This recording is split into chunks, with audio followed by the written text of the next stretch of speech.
Hello, everyone. It's Thursday, May the 20th, and again, good news, but still always tough news and bad news. But we've had 7 deaths since Monday, and our total death toll now is 2,769.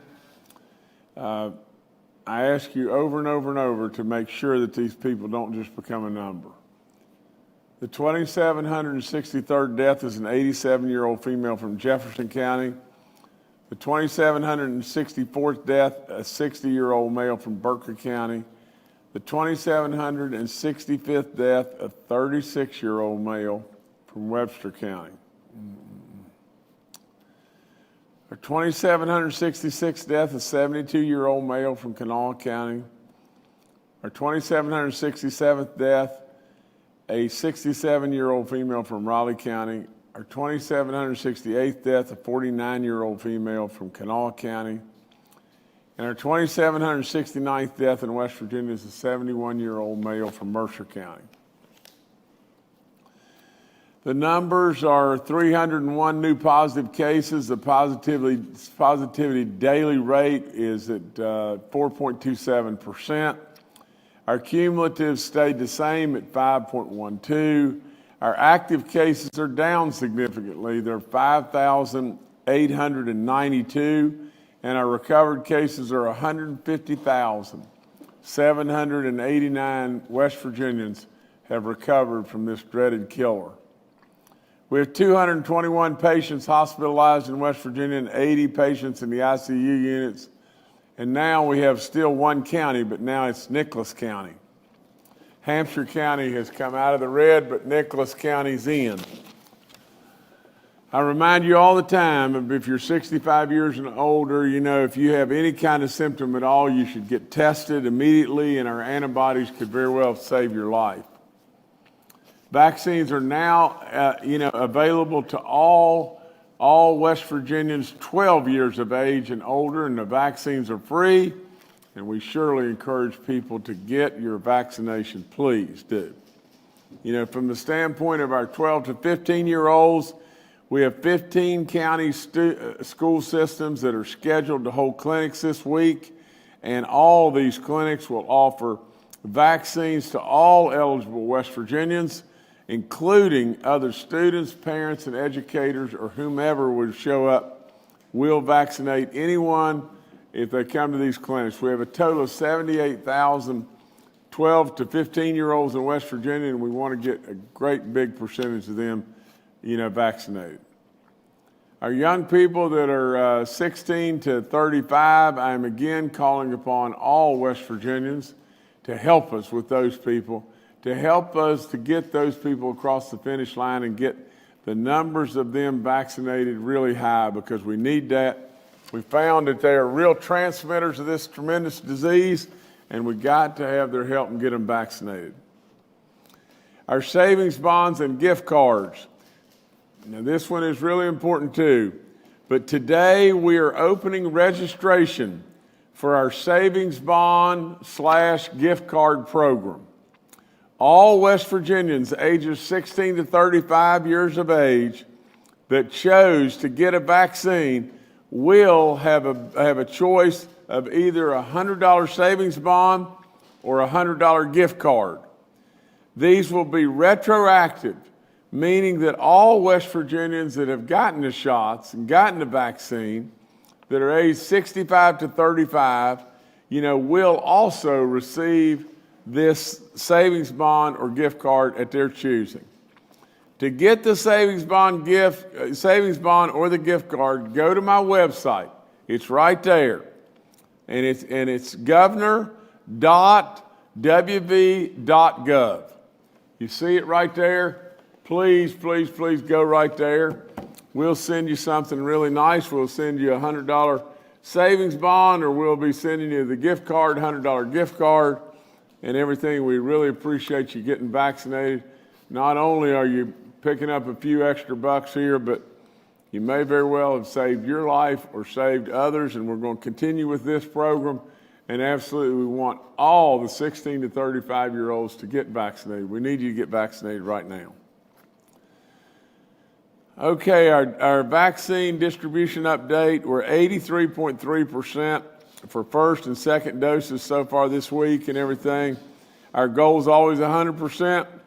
We're at 72.8%, fully vaccinated of the people that are 65 years of age and older.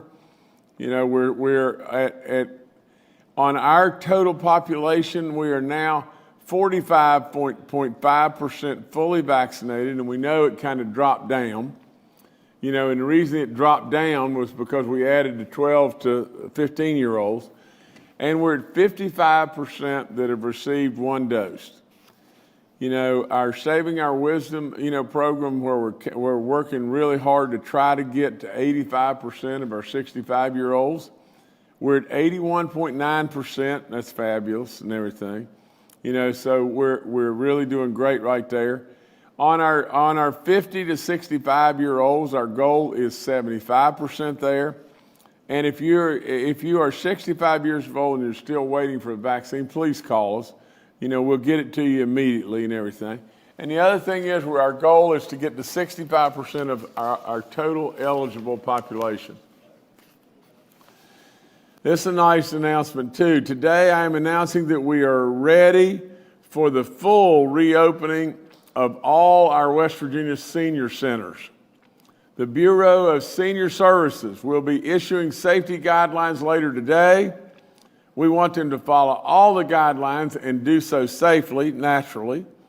Anyone who has not been fully vaccinated will still be required to wear a mask or face covering inside the centers. See, it's even more motivation, more and more and more. I'm going to read this last line again. Anyone who has not been fully vaccinated, is still going to have to put up with that crazy mask and a terrible mask that really probably saved lots of our lives. But anyone who's not fully vaccinated will still be required to wear a face covering inside the centers. If you're a business, manufacturing business, any type of church, we absolutely are pleading with you to call us. We'll come to you and do your employees. We'll come and do your congregation, and we'll come immediately if you'll just call. From the standpoint of our state parks, we've got ongoing vaccinations there all over the place, and we're going to be at all state parks, state forests, and we'll be offering vaccines over the Memorial Day weekend to all the employees, the employee families, the park guests, anyone that comes. And we're doing this throughout the state at all of our state parks, but we will be everywhere on Memorial Day over that weekend. All the details are posted at WVStateParks.com. The CDC mask guidance, and everything, they came out, they announced last Friday, and we're now following that updated CDC. Anyone who is fully vaccinated can participate in indoor or outdoor activities without wearing a mask or physically distancing, regardless of the crowd size. And that's great. That's great news. Our face covering requirement no longer applies to you if you're fully vaccinated. This policy is based on an honor system, so I encourage all West Virginians to get their vaccine so that they can no longer have to wear a mask. Our face covering requirement will still apply for all those that have not been vaccinated until June the 20th. And June the 20th, our target date and everything is to get rid of the mask once and for all. Remember, though, that any private business, they have a right to require you to wear a mask in their businesses and everything, so don't push back on that hard. I mean, they have a right to do that. This is their business. They're going to decide that. From the standpoint of our Call to Arms initiative, our mask mandate will be lifted on the state's birthday, June the 20th. By that time, using the incentives that we have in place for our 16 to 35-year-olds, and with the expectation that the CDC will allow the vaccine for those that are 12 to 15 years of age, and they're doing so, we expect we can get to these numbers. We can get to 65% of our 12 and older, and we can get to 75% of our 50 and older, and we can get to 85% of our 65 and older.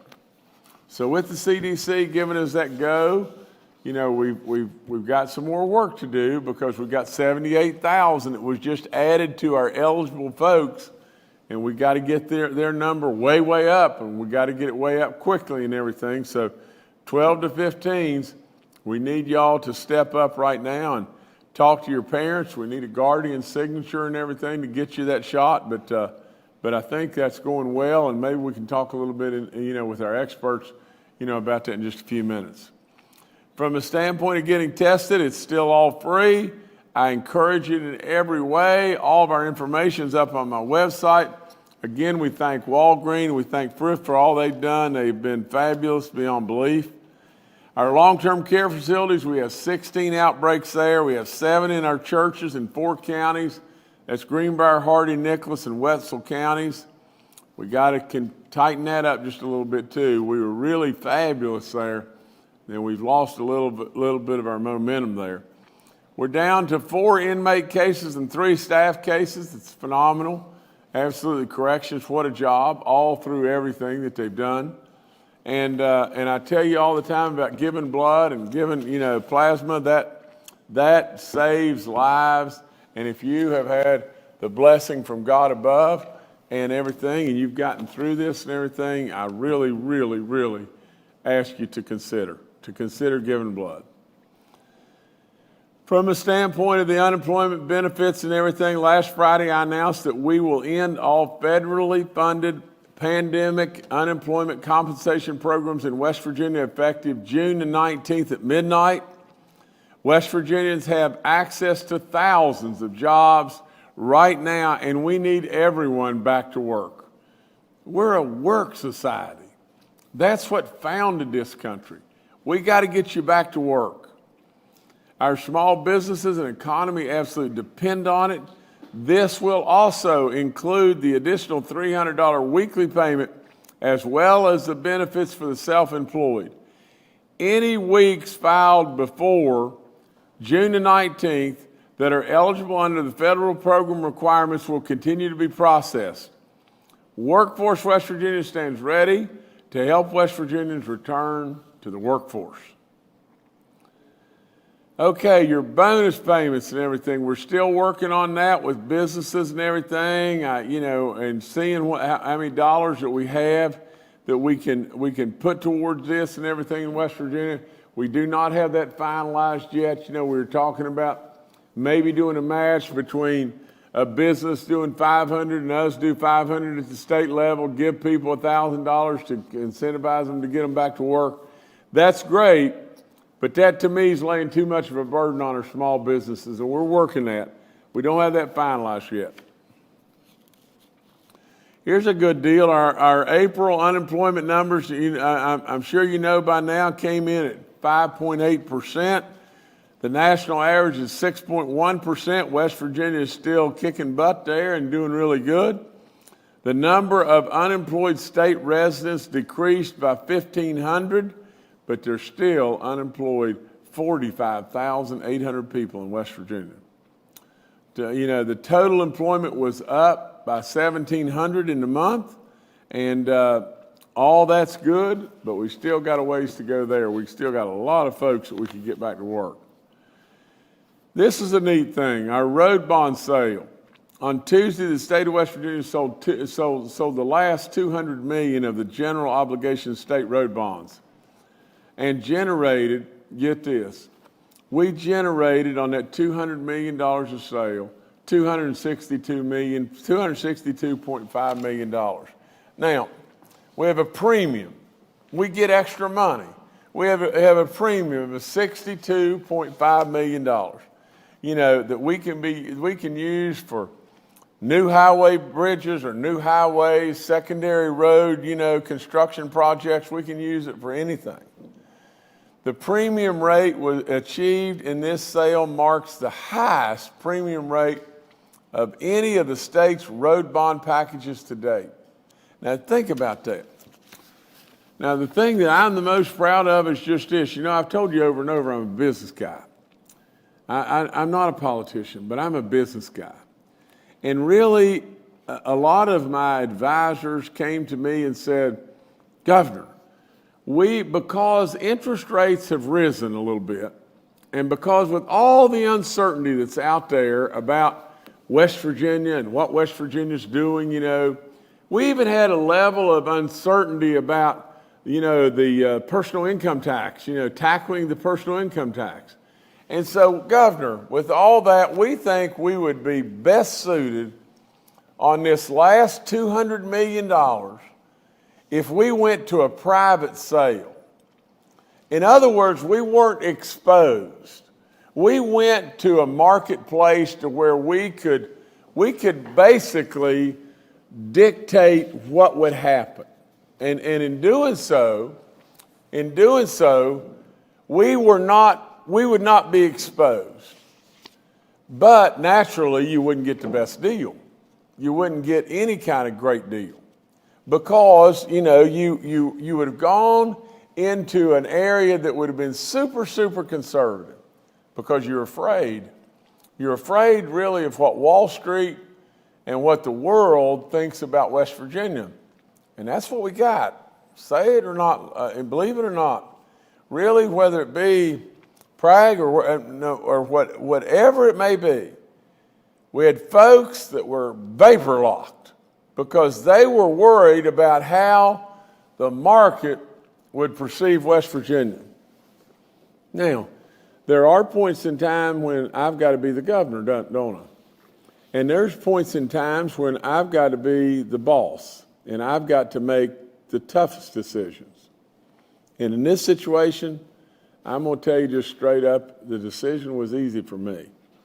You see, I believe in West Virginia, and I truly believe the world is beginning to really believe in West Virginia. So I said, no way. We're going to the market. We're going right to the market. We're going to take the risk, and we're going right to the market. And we did so. And boom, we got the highest return ever. We got these bonds, I think, at 2.55% interest rate, which was the lowest we've gotten, significantly the lowest we've gotten. We got the biggest premium per dollars that we went into the marketplace for because we believed in West Virginia. We believed in you. That's what we did.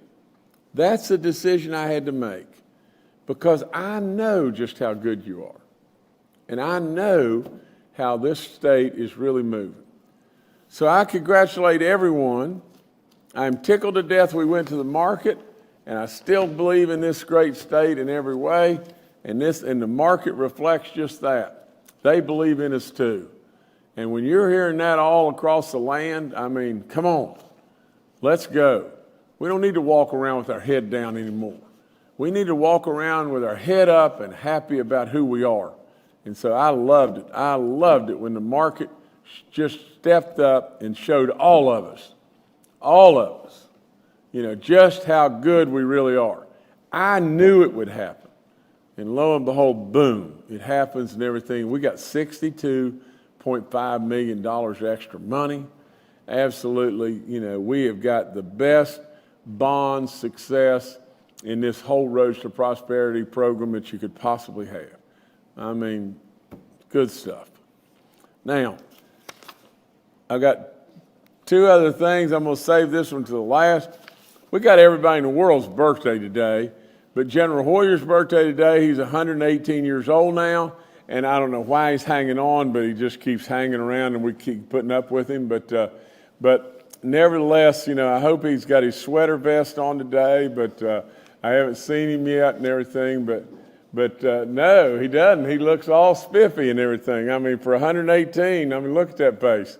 But also, I guess Jordan's birthday's today, and Ann Erling's birthday, and Mary Lipford it's her birthday today. Like I said, I don't know, I may miss somebody, but nevertheless, all of you, happy birthday. And the last thing I have is just this. On last month, it was Monday night and everything. It was Monday night Marshall played and everything. Is that correct? Because it's all running together. And And a lot of people said, well, are you going to go? And I said, listen here, it would take, as Tom Floyd in South Carolina used to say, it would take a bulldozer. And he called them bulldozers. It'd take a bulldozer to keep me away. Well, the long and the short of it is I was able to go. Kathy was able to go. We were sitting right in front of Marshall's goal, and in the second half. And there you see a picture of Kathy and I, from the back and everything. And in the celebration that was going on that happened right in front of us with 2 minutes and I think 52 seconds or whatever left to go in the first overtime period. The teams played really, really hard and everything. Marshall had already climbed a mountain like you can't imagine. They had beaten Georgetown, the defending champions. They had beaten the #1 team in the nation, Clemson, and they had beaten North Carolina. And now here they are in the finals against Indiana, the second-ranked team. And absolutely the game, just went back and forth, back and forth. There was a couple of attempts on goal at the Marshall end in the first half. One of them hit the goal post and everything, from Indiana. And all of a sudden now we're in overtime, 3 minutes to go, then under 3 minutes to go. And then all of a sudden Marshall's got a chance to score. And then lo and behold, boom, it just happens. And it happens so fast, it's unbelievable. And then the celebration begins because you've got the national champions in West Virginia. And after the game, I was being interviewed by Amanda Barron and Tim, and they were asking me my feelings about it. And I even right now could get choked up about this because, I saw all the phenomenal successes, with Coach Pruitt at Marshall and everything. But, I tell you that to this day, a moment that you just can never get over and never forget. I was in the dorm, Kathy in another dorm, when the plane went down.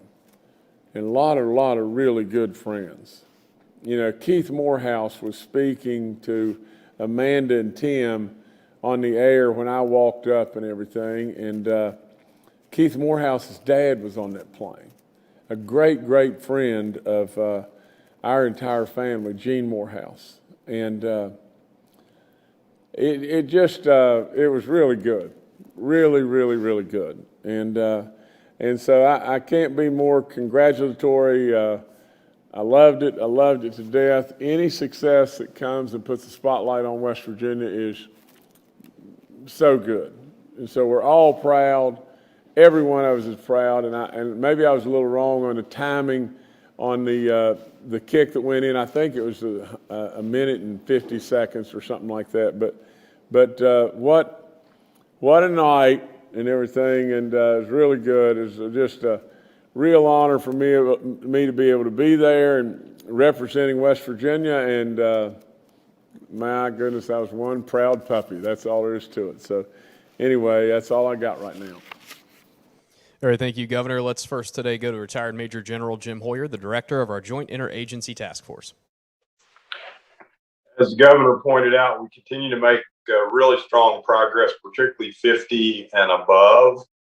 We will have a number of additional opportunities for folks going forward, to include continuing to work with primary care providers. As he pointed out, there are a number of vaccine clinics this week for our 12 to 16 and 12 to 18-year-olds with our school systems, and we appreciate the work of the Department of Education, our county school boards, and our school principals. We continue to need West Virginians to press forward. Dr. Marsh and I participated with AARP today on a town hall, and I hope that will generate some more opportunities. And finally, Governor, I appreciate the birthday wish, but my wife just sent me a text and said she's going to have Kathy put you in the doghouse if you keep picking on my fashion sense. So I just want to give you fair warning. Okay, okay, good enough. Listen, I mean, anybody could dog me all day long about my fashion stuff. That'd be good with me. All right, thank you, sir. Next, we'll go to Dr. Clay Marsh, our coronavirus czar. Well, good afternoon. I want to share the governor's well wishes and congratulations to General Hoyer and to Jordan and to the others for very happy birthday wishes and great health and happiness and success. And I also joined the governor to congratulate Coach Grassi, the Marshall men's soccer team, President Gilbert, and all the Marshall family. That was an amazing game, and the team played exceptionally. I thought much better than Indiana University, that is a perennial national powerhouse. So really kudos, fantastic. On the COVID-19 front, I think that, again, we see continued good news. We are seeing the cases continue to decline in West Virginia. We still see the major amount of spread among our younger West Virginia residents. The median age has now dropped to 33 years old, and it was 34 years old the last time we reported. And as the CDC really indicated in their changing of guidance, that there are 4 basic studies that inform their decision to relieve the mask mandate for indoors and outdoors for people fully vaccinated and 2 weeks after vaccination, and basically looking at groups of healthy volunteer healthcare workers that were immunized and looking at the benefit of the vaccines. They found that these vaccines were 90% or so effective in reducing infections and 97% effective in reducing hospitalizations. Looking at an older group of patients, 65 and over, these vaccines were equally as effective at reducing infections and also reducing risk of hospitalizations or death. And then looking at a group of people who are in Qatar, a country where half of the cases of COVID-19 are generated by the United Kingdom variant and half by the South African variant. They found, again, these vaccines were very effective at not only reducing infections, but even more effective at reducing hospitalization, severe illness, or death. And these are real world studies. So basically the overwhelming evidence now says that these vaccines are really unbelievably effective. And looking at safety data in over 250 million vaccines given in the US and over 1.3 billion vaccines given across the world, we find that these vaccines are incredibly safe as well. The biggest impact of any kind of effect is 24 hours or so after the last dose of vaccination, where people might feel a little not great, a little virally, and that's not a virus infection. That's really just your immune system getting ramped up. And also we know in a very, very small group of people who received the Johnson & Johnson vaccine or the AstraZeneca vaccine, usually women under 50 years old, then there may be a slight risk of blood clotting, but this is a super rare event, about 1 in a million people getting the vaccinations. So these vaccines have really been shown to be unbelievably safe and unbelievably effective as well. So that's a reason why for all West Virginians, we encourage wholeheartedly, based on medical data, scientific data, and also based on our love for each other and our wanting each West Virginian to be safe, to have a full and happy life, and also for our young West Virginians to avoid any potential of developing long term effects of COVID infection called long COVID. And the best way to prevent all those are to be fully vaccinated. And we hope that as we continue to see West Virginia open back up again and return to all the things that we love, that each citizen will take that run to the fire and pull the rope in the same direction adage that the governor has given us over and over again to make West Virginia the model for the rest of the country. So thank you. Thank you, Dr. Marsh. Next to Dr. Ainam Jad, our State Health Officer. Good afternoon. I also want to wish General Hoyer and Jordan a happy birthday and hope they have a nice day today with their families. The variants of concern in West Virginia are still something that we're watching. The total number of variants so far are 1,745. The UK variant, we are at 1,498 in 51 counties. The top counties are Berkeley, Mon, Jefferson, Raleigh, and Kanawha counties. The California variant, we're at 234. Right now, the South African variant is at we have 5 cases, and the Brazilian variant are in 8 cases. So it is present here in West Virginia. We are doing well compared to other states. However, it does bring to the importance of vaccination, as Clay did mention earlier. So we do want to remind everyone that those are still available, as well as our testing sites across the state. So those are still free and available on our website on the DHHR site. Thanks, Jordan. Thank you, Dr. Amjad. We'll now go to questions from members of the media. The first today from Bob Aaron with WCHS and Fox 11. Yes, I'd like to clear up a little bit something about some of the numbers. I believe, if I wrote it down correctly, the governor said when it came to one shot out of the eligible population, we were at 45.5. I think the dashboard this morning, which I guess includes the entire state, said 47.8. I'm kind of confused by those numbers, but looking at them, it doesn't look like we're going to get to 65% by June 20th. And when it comes to the general population, it doesn't look like we might ever get to it, really. I would think that it would slow down as the weeks go by. We might see a spike this week as we're doing a lot of 12 to 15-year-old clinics. But are we going to make it? And what's the consequences if we don't? Okay, Bob, the numbers that I have, and remember, we're trying to get to 65% that have one dose, that have received their first dose.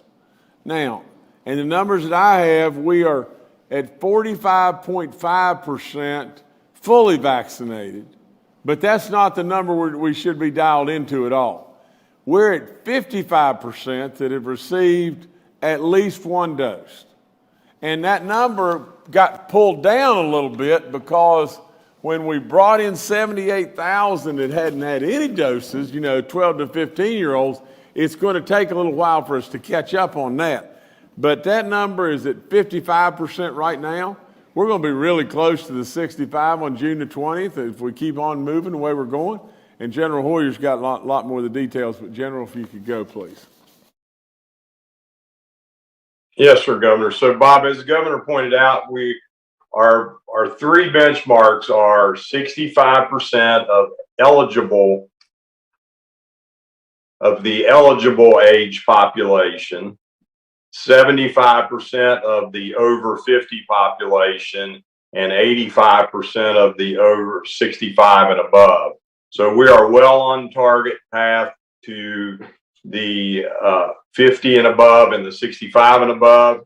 And we continue to work a variety of different opportunities with different types of clinics, as well as continuing education and advertising for the eligible age population, which is now 12 and above. So we still believe that we are on a path to get to that 65% on June 20th, or close to that 65%.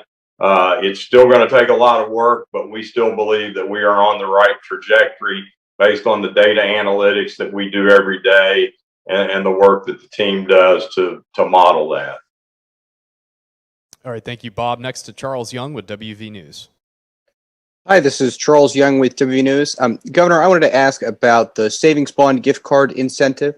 So you said the registration is open. Do we have an idea of the timeline for when people will start receiving the money?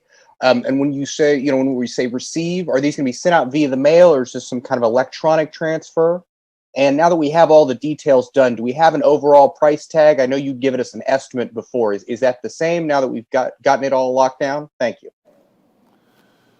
Okay, Charles, I'll give it my best shot and everything, but we have an electronic registration, to request the savings bond. We have already received, we have already got in the system. We're beginning to process and everything the gift cards, and they should be going out very, very soon.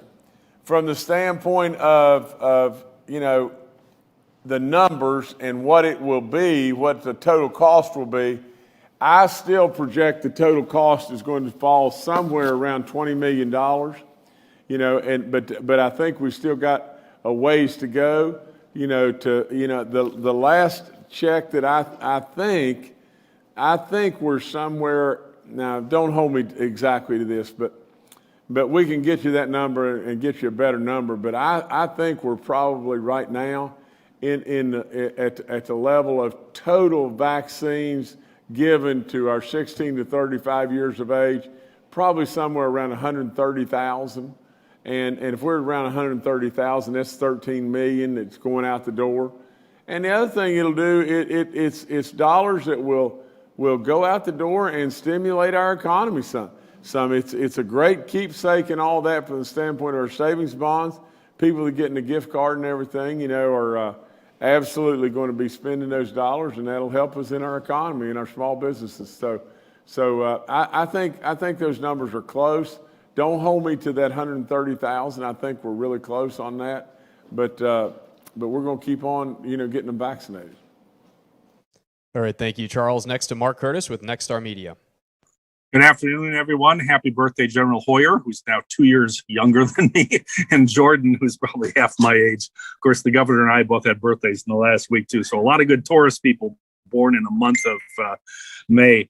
My question, and maybe the doctors want to handle this, because I see the breakdown in the variants on the website, but it breaks it down by race and by gender. It does not break it down by age.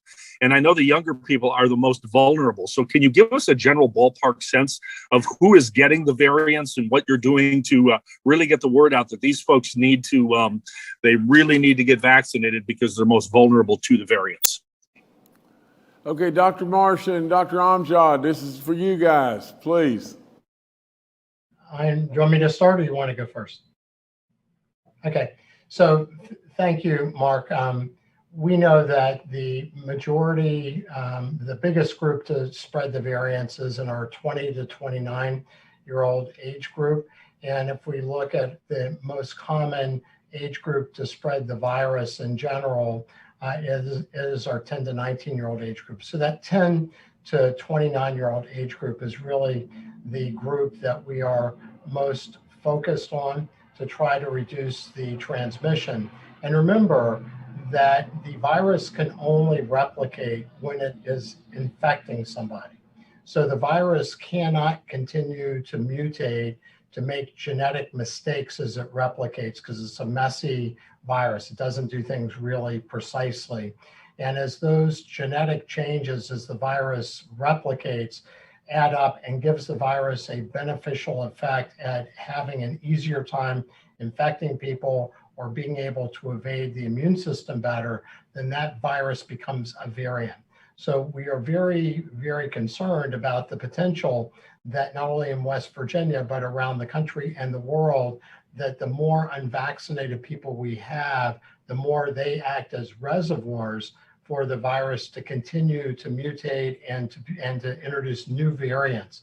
And so in West Virginia, we are really hoping that not only because of protecting the spread of new variants in the state, but also the risk now of the existing variants, particularly the United Kingdom variant, which infects young people much more avidly and can cause real problems long-term, that young people are deciding and families are deciding for their young people to get vaccinated, to choose vaccination, which not only reduces that risk of spread of the variants and new variants coming to West Virginia, but also protects each person. All right, thank you, Mark. Next to Paul Mullen with WCBC. Good afternoon, Governor. Happy birthday, General. Happy birthday, Jordan. I wanted to veer off of COVID-19 for a second to see if I could get an update on the Hyperloop project. I understand when the General relocated that was going to be part of his mission in military retirement anyhow. Governor, General, could you give us an update? I hear things are going pretty well. I think, General Hoyer, you can do this better than anybody. Yes, sir. Yes, sir, Governor.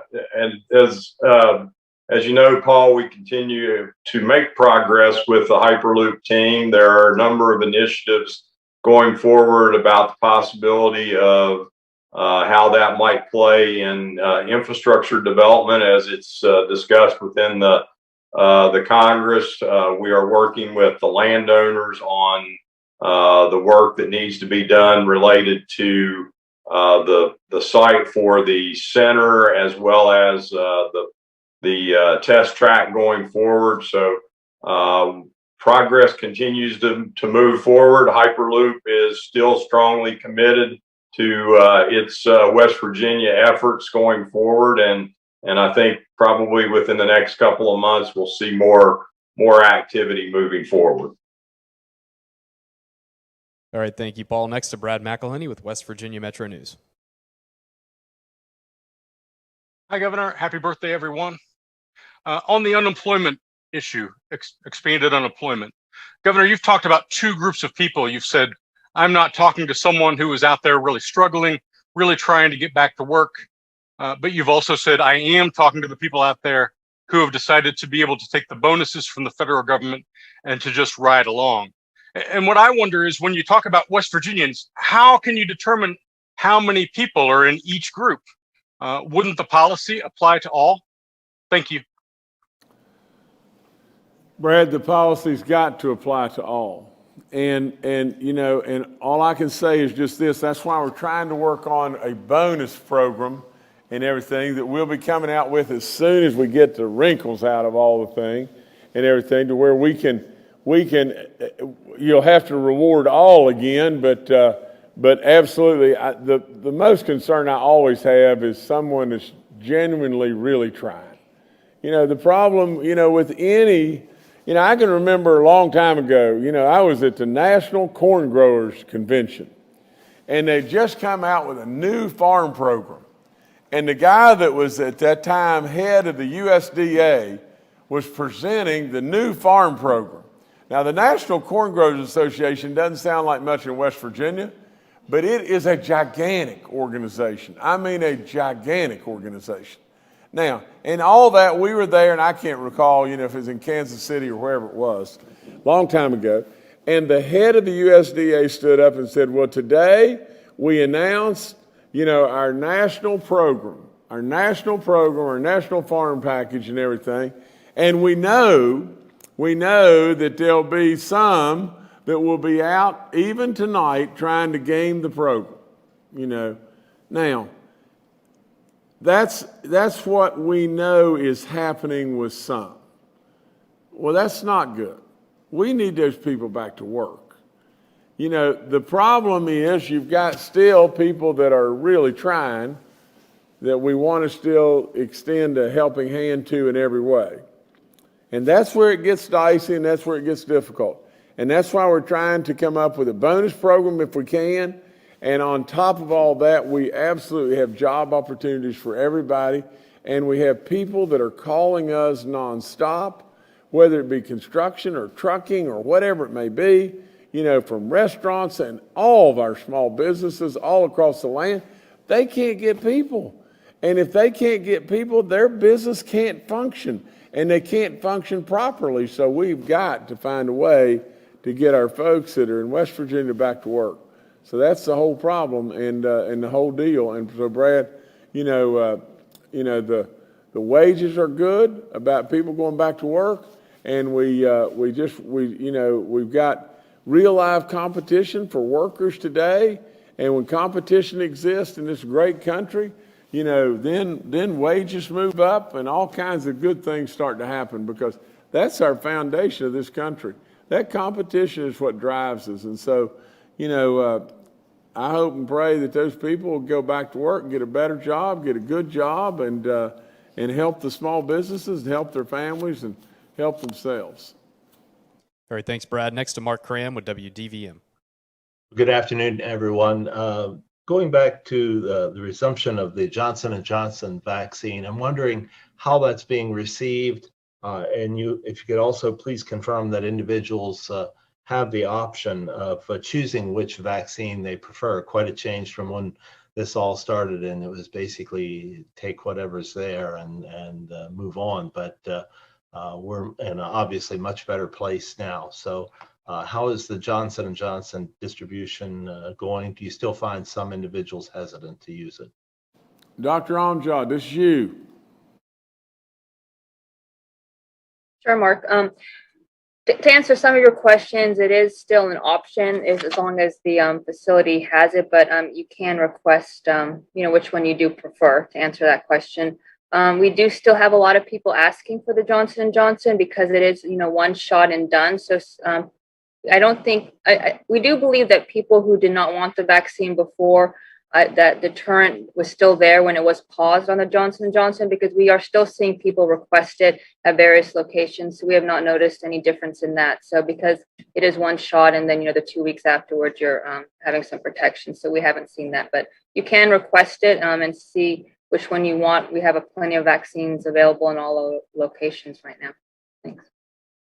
All right, thanks, Mark. Next to Phil Kabler with the Charleston Gazette-Mail. Hello, everyone. I wanted to follow up on Brad's question about the unemployment supplemental. By eliminating both the supplemental for the unemployed and the self-employed, that's potentially taking as much as $150 million out of the state economy. And looking at the Bureau of Labor Statistics and Workforce West Virginia numbers, we're seeing West Virginians going back to work by the thousands each month. Could the businesses that are unable to fill vacancies, could it be that they're simply not offering competitive wages and benefits, and that may be the reason they're have jobs that are going unfilled? Well, Phil, I understand completely what you're saying and everything, but I would just say one thing: wages trump unemployment dollars. That's all there's to it. Wages are what this is all about. And so at the end of the day, we want people working, and we're at 5.8%, and I'd love to see it significantly lower than that. But the bottom line, the whole thing is just one thing: is our small businesses are crying for people to come back to work, and we got a bunch of people that are still on the sidelines. We got to get them in the game. All right, thanks, Governor. Back to you. I think I don't have hardly anything other than just this. We kind of focused on General Hoyer and celebrating his 118th, and we were very proud of him and for making it that long. And we talked about Jordan and celebrating Jordan's birthday. We touched on Ann Erling and Mary Lippert, and because those great people. Ann's the chief of staff, or deputy chief of staff, and Mary handles the money. I mean, for crying out loud, there can't be anybody more important than Mary handling the money. And so, with that all said, they work here. They work really, really hard, and I know they're not on the front lines in these briefings, but we wish them all four of them. And if we forgot somebody, shame on us. But we wish them all a really happy birthday, and we really, really appreciate all that they do each and every day. I mean, they're superstars, and this engine runs on a lot of good people, and I'm really proud of all of them. So thank you so much, and happy birthday, everybody.